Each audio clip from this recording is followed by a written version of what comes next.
구역장 성경 공부 잠시 하겠습니다. 구원받은 사람들 이라는 우리 구역 공과입니다. 출애굽기 19장 5절과 6절을 본문으로 하지요. 주보를 참고하시고 문제 보겠습니다. 이스라엘 백성이 하나님의 특별한 소유가 되는 조건은 무엇인가요? 출애굽기 19장 5절에 설교문에서 답을 찾아보시라. 내 말을 잘 듣고 내 언약을 지키면 하나님의 특별한 소유가 된다라고 했지요. 그죠? 자, 그 다음에 2번입니다. 하나님께서 이스라엘을 내 소유로 삼으실 때 하나님의 절대 주권을 강조하는 것은 무엇인가요?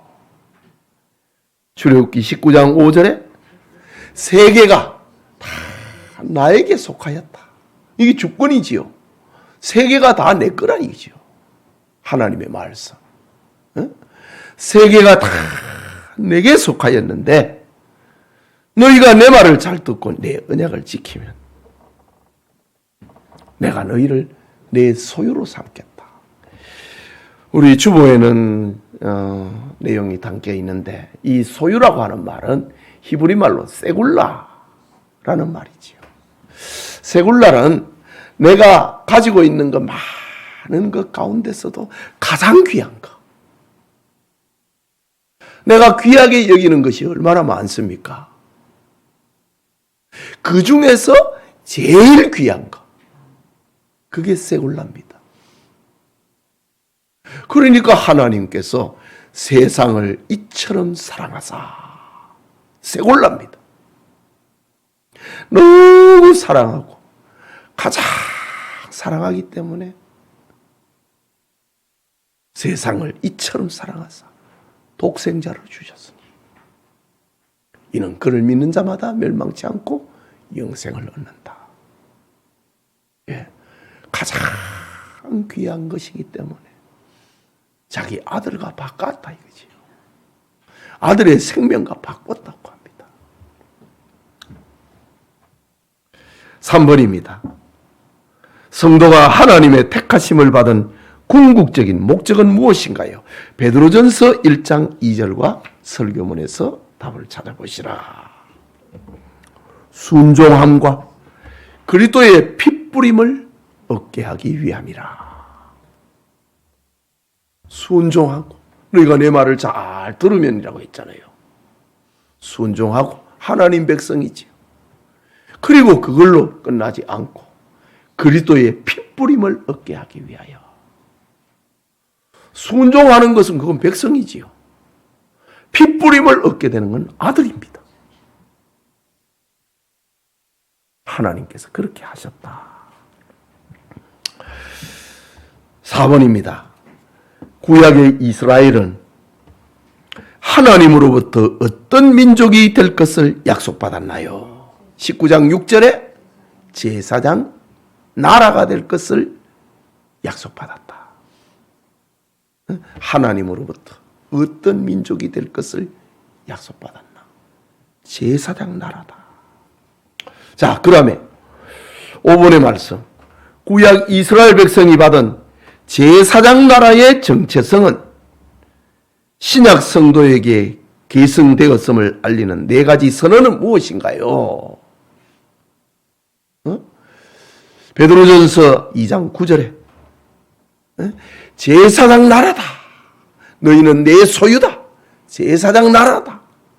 이것이 신약 교회의 계승이 되었는데 그것이 계승되었음을 알리는 4가지 선언이 뭔가?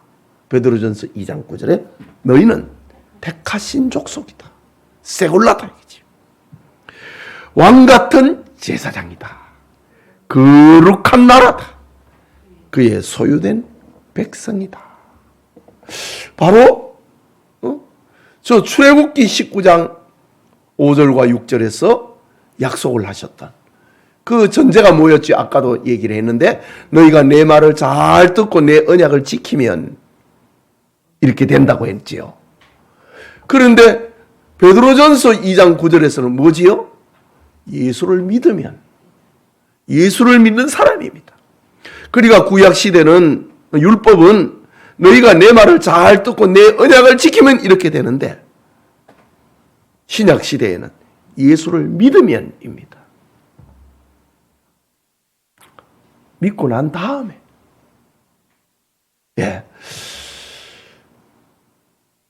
너희는 내 소유가 되고 거룩한 나라고 거룩한 백성이고 제사장 나라가 되는데, 이거는 그것이 되는 조건이었습니다. 그러면 율법은, 하나님의 말씀과 하나님의 언약은 신약 성도들과 관계없는가? 그게 아닙니다. 이제 아들 만들어 놓고 구원해 놓고 내 말을 잘 듣고 내 언약을 지키라, 이겁니다. 이걸 우리가 오해하면 안 됩니다. 너희가 내 말을 잘 듣고 내 언약을 지키면 내 백성이 되는데, 이렇게 구원받을, 이렇게 하나님 백성 될 사람이 하나도 없었다는 거지요. 아무도 없습니다. 그러면 하나님의 뜻이 변했느냐? 그렇지 않지요.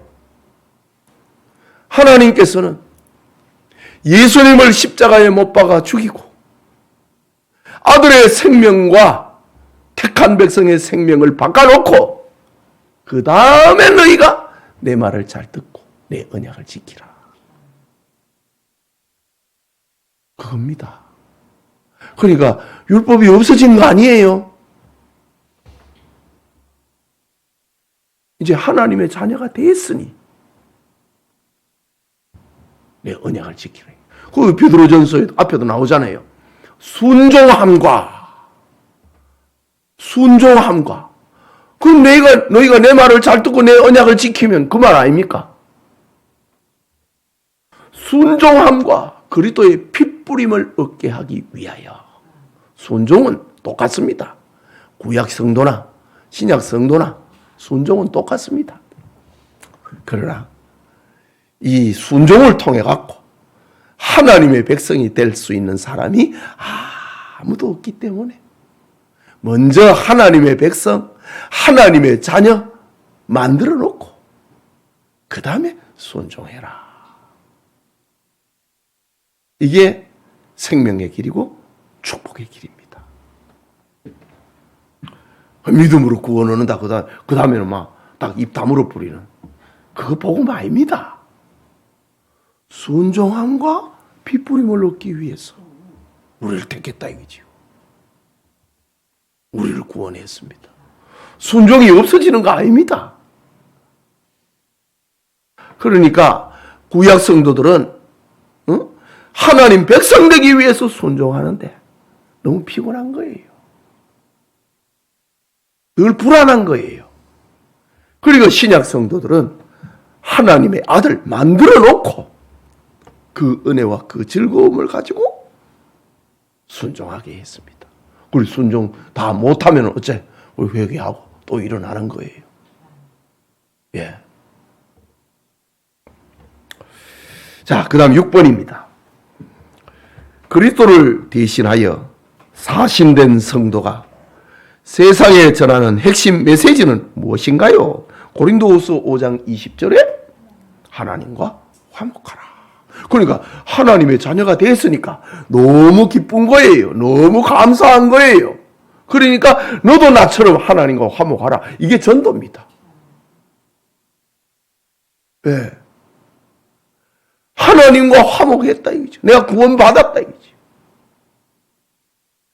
너무 좋아서.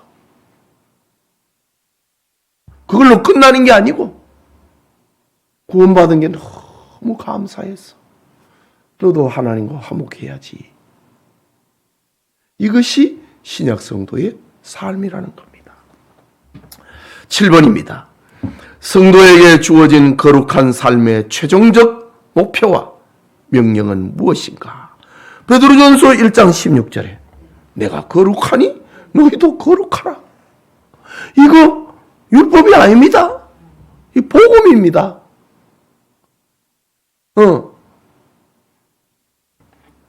내가 거룩하니 너희도 거룩하라. 우리의 행위로는 못하니까 우리를 구원해 놓고 그 은혜에 힘입어 가지고 내가 거룩하니 너희도 거룩하라. 못하면 어쩌지? 그럼 또 회개하는 거예요. 또 일어나는 거예요. 이것이 성도의 삶이다 라는 겁니다. 그러니까 구약 성경이나 신약 성경이나 하나님의 메시지는 똑같습니다. 그 다음 8번입니다.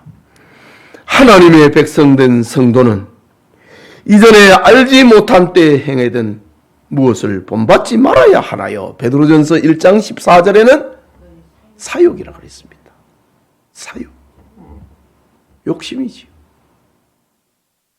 예. 욕심 때문에 순종 못하는 거예요. 욕심 때문에 거룩하게 못 사는 거예요. 그러나 이제 우리가 구원받았으니 하나님의 자녀가 됐으니 너희 사욕을 버리라. 이렇게 이야기를 하는. 이걸 어떤 도식으로 표현해 볼까요?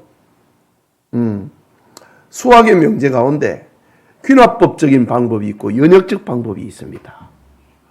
그러면 구약 성경은 연역적 방법, 위로부터 쫙 내려오는 그 연역적 방법이지요. 귀납적 방법은 밑으로부터 위로 쭉 하나님께로 나아가는 거, 위로 올라오는 거. 그 귀납적 방법입니다. 너희가 구원받았으니 하나님을 향하여 위로 올라와라. 이 귀납적 방법. 그렇게 또 해석을 해볼 수도 있겠네요. 예. 내 백성이 되기 위하여 너희는 순종해라. 이게 힘드니까. 구원받아 놓고 내가 거룩하니 너희도 거룩하라. 올라와라. 이 비유가 적당하겠습니다. 그 다음에 9번입니다.